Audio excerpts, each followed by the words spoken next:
இடதுசாரி கருத்துகள் என்பது கம்யூனிஸ்டுகள் அந்த கட்சிகளின் கருத்துகள் மட்டுமல்ல, அது பெரியாரியும் இடதுசாரி கருத்தியல் தான், அம்பேத்கரியும் இடதுசாரி கருத்தியல் தான். அது ஆரியத்திற்கு எதிரானது, பார்ப்பனியத்திற்கு எதிரானது, சனாதனத்திற்கு எதிரானது, இந்துத்துவ அஜெண்டாவிற்கு எதிரானது என்பதை உரத்து சொன்ன இயக்கம் விடுதலை சிறுத்தைகள் கட்சி. இதை புரிந்து கொள்வதற்கே அவர்கள் இன்னும் பல ஆண்டுகள் நம்மை படிக்க வேண்டும். ஏதோ திருநீரை அழித்து விட்டான் திருமாவளவன் என்று அரசியல் பேசுகிறார்கள்.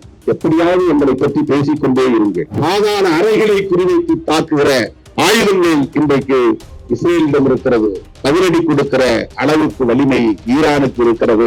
ஈரானை அச்சுறுத்துகிற அளவுக்கு அமெரிக்காவிடம் ஆயுதங்கள் இருக்கின்றன. இப்படிப்பட்ட அணு ஆயுதங்களால் தகர்க்க முடியாத ஒன்று இந்தியாவிலே சாதிய சமூக கட்டமைப்பாக இருக்கிறது. எந்த ஆயுதங்களாலும் தகர்க்க முடியாது. சாதி மதம் என்ற வரம்புகளை கடந்து கருத்தியல் அடிப்படையில் நாம் ஒருங்கிணைய வேண்டும் என்பதை உரத்து சொல்லுகிற இயக்கமாக, ஓங்கி பேசுகிற இயக்கமாக, களத்தில் அவற்றை நிகழ்த்தி காட்டுகிற இயக்கமாக இன்றைக்கு விடுதலை சிறுத்தைகள் கட்சி தான் தனித்து இயங்குகிறது, அடையாளமாக விளங்குகிறது. பெரியாரியவாதிகளும் அம்பேத்கரியவாதிகளும் இணைந்து செயலாற்ற வேண்டும் என்பதை தம்பி திருமாவளவன் சாதித்து காட்டியிருக்கிறார் என்று இளவரசு சத்யராஜ் அவர்கள் இங்கே பேசியது நமக்கு ஒரு சான்றிதழாக, பாராட்டு சான்றிதழாக அமைந்திருக்கிறது. தமிழ்நாட்டில் அப்படி ஒரு இடைவெளி இருந்தது உண்மை. அதே போல மார்க்சியவாதிகளுக்கும் பெரியாரியவாதிகளுக்கும் இடையிலே, மார்க்சியவாதிகளுக்கும் அம்பேத்கரியவாதிகளுக்கும் இடையிலே ஒரு இடைவெளி இருந்தது என்பது உண்மை. இன்றைக்கு மார்க்சியவாதிகளோடும் இணைந்து இயங்குகிற ஆளுமை பெற்ற ஒரு பேரியக்கமாக விடுதலை சிறுத்தைகள் கட்சி வளர்ந்திருக்கிறது என்பதற்கு சான்று இது போன்ற நிகழ்வுகள்.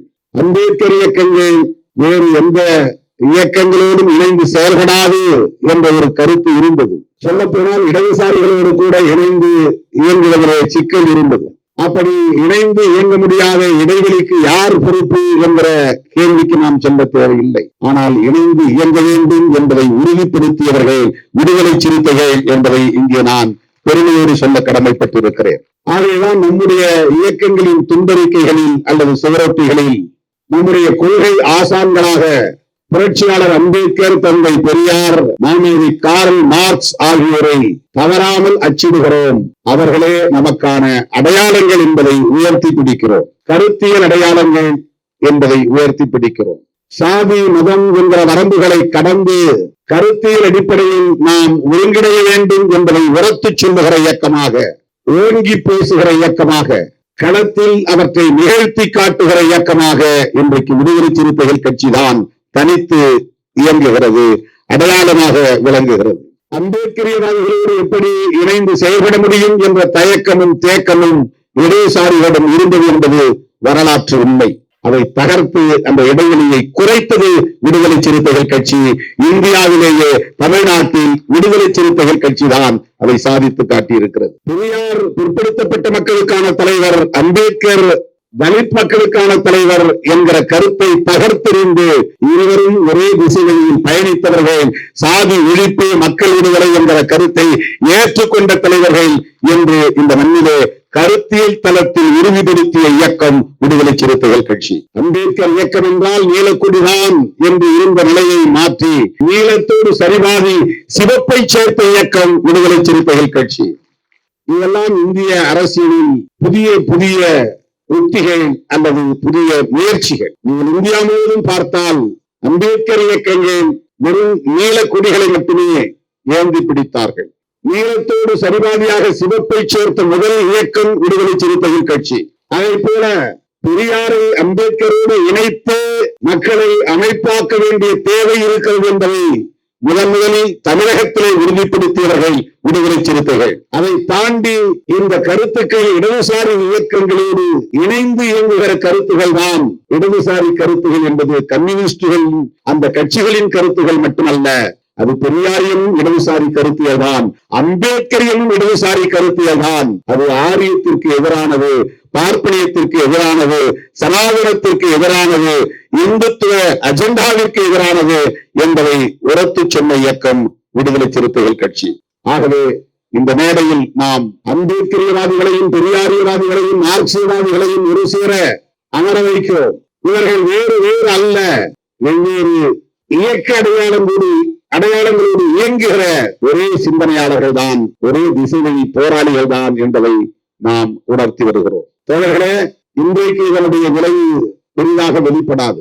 இன்னும் சில 10 ஆண்டுகளுக்கு பிறகு தமிழகத்திலே கருத்தியல் ஆளுமைகளாக நிமிர்ந்து நிற்பவர்கள் விடுதலை சிறுத்தைகள் தான். அவர்கள்தான் தமிழ்நாட்டு அரசியலை தீர்மானிக்க போகிறார்கள் என்பது வெளிப்படும். ஒருவேளை இன்றைக்கு திருமாவளவன் இல்லாமல் இருக்கலாம், ஆனால் விடுதலை சிறுத்தைகள் தமிழக அரசியலை தீர்மானிக்கிற சக்தியாக, ஒரு மாபெரும் சக்தியாக விளங்குவார்கள். வெறும் சாதி அரசியலையும் மத அரசியலையும் சாதி பெருமிதங்களையும் மத பெருமிதங்களையும் அரசியலாக இங்கே மக்களிடத்திலே அள்ளி இறைத்துக் கொண்டிருக்கிறவர்கள் மத்தியில் இடதுசாரி பார்வை கொண்ட ஒரு கருத்தியல் இந்த மண்ணுக்கு தேவை.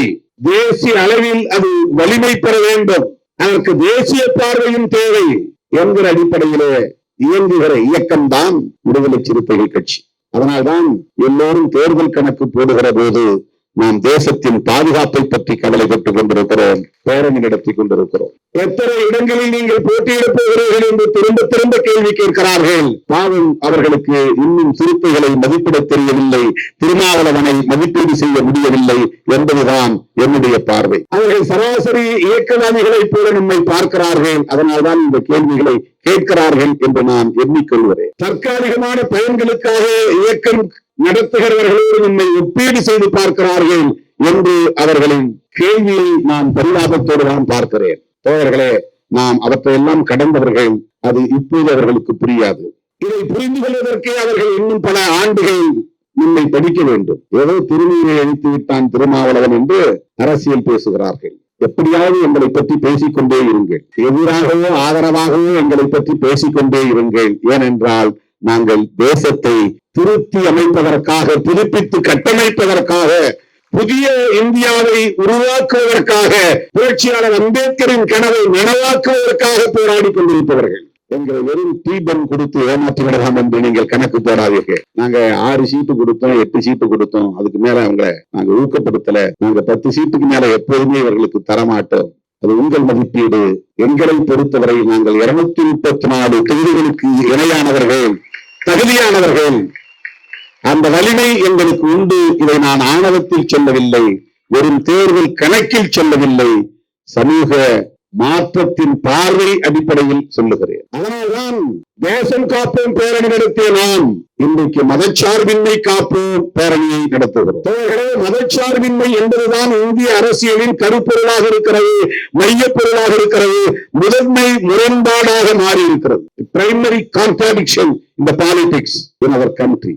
நம்முடைய தேசத்தில் இன்றைக்கு பிரதானமான முதன்மையான முரண்பாடாக இருப்பது செக்யூலரிசம் என்பதுதான். ஒரு அணி ப்ரோ செக்யூலரிசம், இன்னொரு அணி ஆன்டி செக்யூலரிசம். இதுதான் இந்தியாவில் இன்றைய அரசியல். ஒரு அணி அம்பேத்கர் ஆதரவு அணி, இன்னொரு அணி அம்பேத்கருக்கு எதிரான அணி. இதுதான் இன்றைக்கு இந்திய தேசிய அரசியல். ஒரு அணி அரசமைப்பு சட்டத்திற்கு ஆதரவான அணி, ப்ரோ கான்ஸ்டிடியூஷன். இனி அணி அரசமைப்பு சட்டத்திற்கு எதிரான அணி, அது ஆன்டி கான்ஸ்டிடியூஷன். இப்படி இந்திய அரசியலில் பல முரண்கள் இருந்தாலும் கூட முதன்மை முரண்பாடாக மாறி நிற்கிறது. அதற்காக நாம் பிஜேபிக்கு நன்றி சொல்ல கடமைப்பட்டிருக்கிறோம். பிஜேபி அல்லது RSS அல்லது சங்க பரிவார கும்பல் இந்த மதச்சார்பின்மைக்கு எதிராக அரசியல் செய்ய தொடங்கிய பிறகுதான் மதச்சார்பின்மை தொடர்பான முரண்பாடு இன்றைக்கு கூர்மையடைந்து வருகிறது, ஷார்பன் ஆகிறது. அதுதான் இன்றைக்கு கூர்மையடைந்து வருகிறது. அதுதான் மிக முக்கியமானது. எத்தனையோ பல பிரச்சனைகள் இருக்கின்றன, எத்தனையோ பல முரண்கள் இருக்கின்றன, எத்தனையோ அடிப்படை முரண்பாடுகள் இருக்கின்றன. சாதி என்பது ஒரு அடிப்படை முரண்பாடு, பொருளாதார ஏற்றத்தாழ்வு என்பது ஒரு அடிப்படை முரண்பாடு. ஒரு ஊரிலே சாதி அடிப்படையில் மோதல் நிகழ்கிற போது அந்த மோதலுக்கு எது காரணம் என்பது முதன்மை கூறாக அமைகிறது. ஒவ்வொருவரும் இதை முதன்மைப்படுத்துவது என்று அவர்களே அவர்களின் செயல் திட்டத்திலே வரிசைப்படுத்துகிற போது தன்னியல்பாகவே இன்றைக்கு இந்திய அரசியலின் முதன்மை முரண்பாடாக செக்யூலரிசம் என்பதுதான் உருவாகி இருக்கிறது. மதச்சார்பின்மை என்பது தொடர்பான முரண்பாடுதான் முதன்மை முரண்பாடாக மாறி நிற்கிறது. பாரதிய ஜனதாவை வெறும் தேர்தல் கட்சி என்கிற முறையிலே நாம் விமர்சிக்கவில்லை. பாரதிய ஜனதாவை வெறுமன ஒரு அரசியல் கட்சி என்கிற அடிப்படையிலே அவர்களை தேர்தலில் வீழ்த்த வேண்டும் என்கிற அடிப்படையில் நாம் விமர்சிக்கவில்லை, எதிர்க்கவில்லை, பகைக்கவில்லை. அவர்கள் உயர்த்தி பிடிக்கிற அரசியல், அவர்கள் முதன்மைப்படுத்துகிற முரண்பாடு, அதுதான் மிக முக்கியமானது. அம்பேத்கர் இதற்காக இந்த அரசமைப்பு சட்டத்தை உருவாக்கினார். புதிய இந்தியாவை கட்டமைக்கப் போகிறோம் என்று ஏன் வேங்கினார்? ஏற்கனவே இருக்கிற இந்தியாவை ஏன் அவர் தகர்க்க வேண்டும் என்று விரும்பினார்? அதுதான் கேள்வி. ஏற்கனவே இங்கே இந்தியா என்கிற ஒரு தேசம் உருவாகி இருக்கிறது. வெள்ளைக்காரனால் அது வலிந்து உருவாக்கப்பட்டு விட்டது. பல்வேறு மதங்களாக சிதறி கிடந்தாலும் கூட இந்தியா என்கிற ஒரு ஓர்மை இங்கே ஏற்கனவே இருந்திருக்கிறது, இருந்து கொண்டே இருக்கிறது. அந்த இந்தியா தொடரக்கூடாது, அது தகர்க்கப்பட வேண்டும், அது அழித்தொழிக்கப்பட வேண்டும். புதிய இந்தியாவை கட்டமைக்க வேண்டும். அது சாதிய பாகுபாடுகள் அற்ற இந்தியாவாக இருக்க வேண்டும், பாலின பாகுபாடுகள் அற்ற இந்தியாவாக இருக்க வேண்டும்.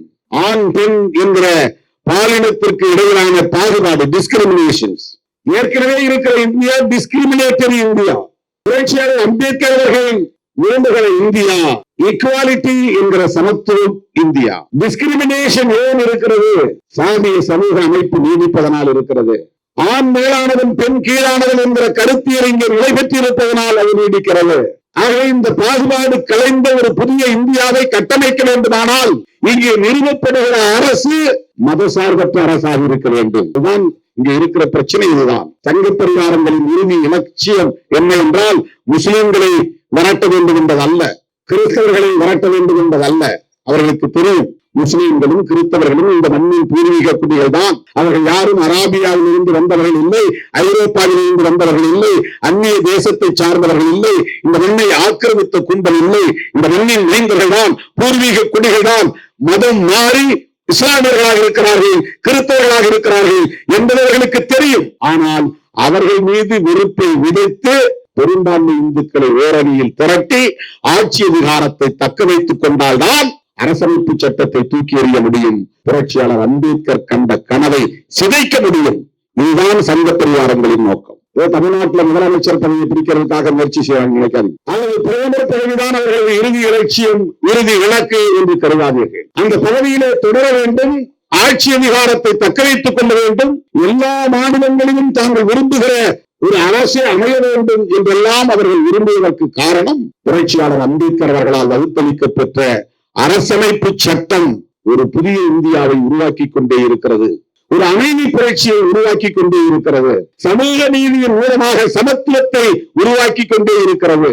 அடிநிலையில் உயர்ந்தவர்கள் இன்றைக்கு ஆளுமை மிக்கவர்களாக தலைநிமிர்ந்து இருக்கிறார்கள். கோட்டு சூட்டு அணிந்து வீடு நடை போடுகிறார்கள். கூடி குறுகி நின்றவர்கள், சாணி அள்ளி கிடந்தவர்கள், கக்கூஸ் கழுவி கொண்டிருந்தவர்கள், தெருவை பெருக்கிக் கொண்டிருந்தவர்கள் இன்றைக்கு நீதிபதிகளாக, பேராசிரியர்களாக, துணைவேந்தர்களாக, வழக்குரைஞர்களாக என்று தலைநிமிர்ந்து இருக்கிறார்கள். கோவணம் கட்டி கொண்டிருந்தவர்கள் இன்றைக்கு கோட்டு சூட்டு போட்டு நிமிர்ந்து நடக்கிறார்கள். இதெல்லாம் அவர்கள் விரும்பாத ஒன்று, விரும்பத்தகாத ஒன்று. இதையெல்லாம் நிகழ்கிறது. எதனால் நிகழ்கிறது? புரட்சியாளர் அம்பேத்கர் வகுத்தளித்த அரசமைப்பு சட்டம் இதை தக்க வைத்துக் கொண்டிருக்கிறது, பாதுகாத்துக் கொண்டிருக்கிறது. இல்லைன்னா இயக்கமே நம்மால் உருவாக்க முடியாது. இப்படி ஒரு அமைப்பை நம்மால் உருவாக்கி இருக்க முடியாது. இன்றைக்கும் குடியேற்றுவதற்கு நாம் போராட வேண்டியிருக்கிறது, பேனர் கட்டுவதற்கு போராட வேண்டியிருக்கிறது, பொதுக்கூட்டம் நடத்துவதற்கு, பேரணி நடத்துவதற்கு போராட வேண்டியிருக்கிறது. இந்த சமூகம் எவ்வளவு இறுக்கமாக இருக்கிறது என்பதை புரிந்து கொள்ள வேண்டும். அடிநிலையில் ஓடக்கூடியவர்கள் தலைநிமிர்ந்து விடக் கூடாது, ஒரு அரசியல் சக்தியாக வலிமை பெற்றுவிடக் கூடாது என்பதற்கு ஏதுவாக இந்த சமூக கட்டமைப்பு ஏற்கனவே நிறுவப்பட்டிருக்கிறது. என்ன முயற்சி செய்தாலும் உன்னால் அந்த அரங்கத்திற்குள்ளே நுழைய முடியாது. என்ன முயற்சி செய்தாலும் அந்த நெடுஞ்சுவரை உன்னால் தாண்ட முடியாது.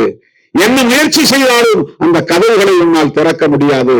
என்ன முயற்சி செய்தாலும் கருவறைக்குள் உன்னால் போக முடியாது என்கிற ஒரு எஸ்டாபிளிஷ்மெண்ட், ஒரு சமூக கட்டமைப்பு இங்கே ஏற்கனவே நிறுவப்பட்டு விட்டது. அவற்றையெல்லாம் ஆயுதம் கொண்டு தகர்க்க புரட்சியாளர் அம்பேத்கர் முயற்சிக்கவில்லை.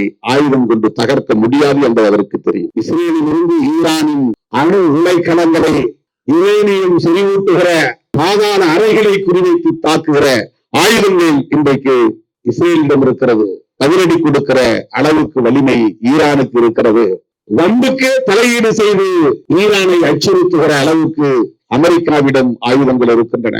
இந்த நாடுகளிடமெல்லாம் பூமியை பலமுறை அழித்தொழிக்கக்கூடிய அளவுக்கு அணு ஆயுதங்கள் இருக்கின்றன. இப்படிப்பட்ட அணு ஆயுதங்களால் தகர்க்க முடியாத ஒன்று இந்தியாவிலே சாதிய சமூக கட்டமைப்பாக இருக்கிறது. எந்த ஆயுதங்களாலும் தகர்க்க முடியாது என்றால் இது கருத்தியல் வடிவம் கொண்டிருக்கிறது.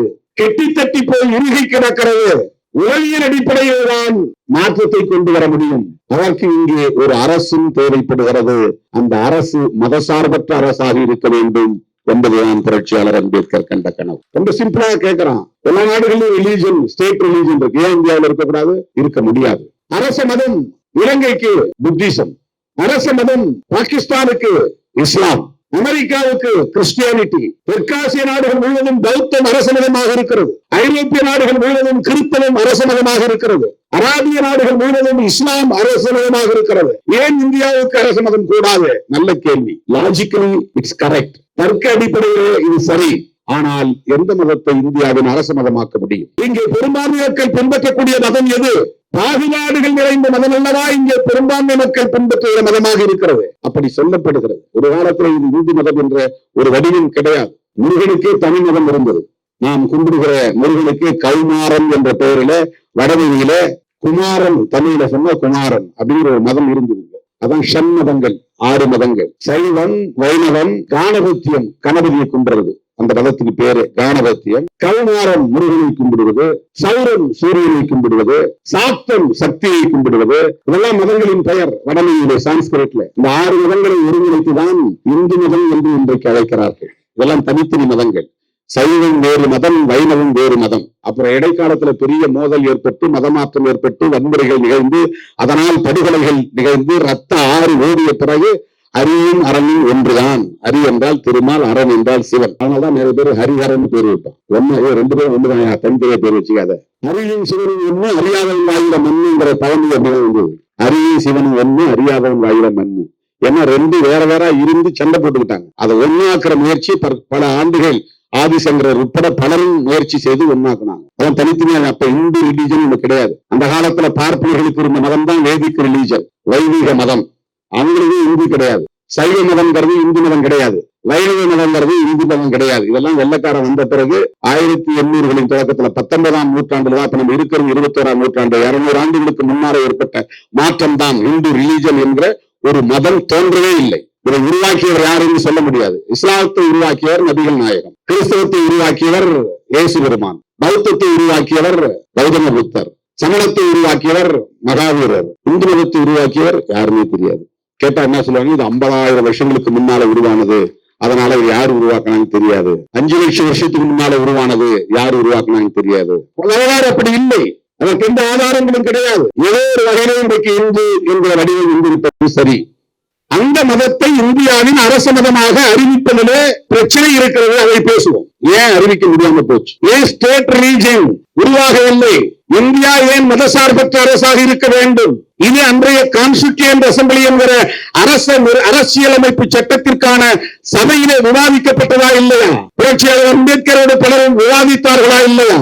இந்த பிரியாம்பிலே கடவுளின் பெயரால் முடிக்க சொன்னாங்க நிறைய பேர். கடைசியில் முடிக்கிறப்போ கடவுளின் பெயரால் இதை நாங்கள் ஏற்றுக்கொள்கிறோம் அரசமைப்பு சட்டமாக அப்படின்னு முடிக்க சொல்லிதான் வற்புறுத்தினாங்க. ஒற்றை ஆளாக இருந்து புரட்சியாளர் அம்பேத்கர் அவர்கள் அதையெல்லாம் எதிர்த்து நின்று வெற்றி கண்டார். அவர் மட்டும் இல்லாமல் வேறு எவராவது இந்த அரசமைப்பு சட்டத்தை எழுதக்கூடிய வாய்ப்பை பெற்றிருந்தால் இந்தியாவின் அரச மதமாக இவர்கள் சொல்லுகிற இந்த மதம்தான் ஸ்டேட் ரிலீஜன் என்றாக இருக்கும். ஏன் இதை ஸ்டேட் ரிலீஜனாக அறிவிக்கப்படவில்லை என்று சொன்னால், இந்த மதம் அடிப்படையிலேயே பாகுபாடுகளை கொண்ட மதமாக இருக்கிறது. உலகத்தில் எந்த மதமும் பிறப்பின் அடிப்படையில் உயர்வு தாழ்வை ஏற்கவில்லை. எல்லா மதமும் சகோதரத்துவத்தை மட்டுமே அடிப்படை கோட்பாடாக கொண்டிருக்கிறது. ஆன்மா உயிர் மூச்சு கோட்பாடு என்னன்னா ஃப்ரெட்டர்னிட்டி என்பதுதான். அதான் திராவிடியன் பிரதர்ஹுட் அப்படின்னு அவர் சொன்னார். ஆனா உலகம் முழுவதும் எல்லா மக்களும் எந்த ரேஸ் அண்ட் எத்னிசிட்டி, எந்த ஒரு வேறுபாடும் இல்லாமல் உலகம் ஆழ்ந்த அனைவரும் சகோதரர்கள் என்று சொல்லுகிற மதங்களாக அவையெல்லாம் வளர்ச்சி அடைந்திருக்கின்றன.